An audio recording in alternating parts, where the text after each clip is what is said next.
სამუშაო შეხვედრა რუსთავის წყალმომარაგების საკითხზე. კომპანია GVP რეგიონული განვითარების მინისტრს წყალმომარაგებისა და წყალარინების სისტემის რეაბილიტაციის პროექტები წარუდგინა. როგორც შეხვედრაზე აღინიშნა, რეგიონული განვითარების სამინისტრო GVP-ის მიერ განხორციელებულ სამუშაოებს მონიტორინგს გაუწევს. შეხვედრას ადგილობრივი ხელისუფლების წარმომადგენლებიც ესწრებოდნენ.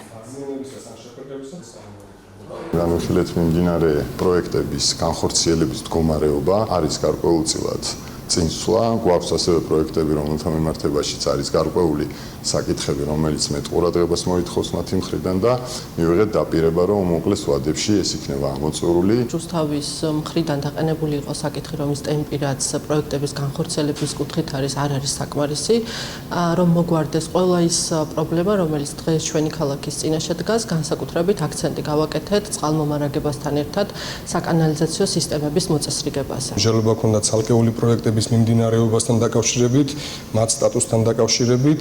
გარდა ამისა, ჩვენ შევეხეთ როგორც მოკლევადიან, ასევე გრძელვადიან გეგმებს, რათა რუსთავის წყალმომარაგებისა და წყალარინების სისტემები იყოს სტაბილური.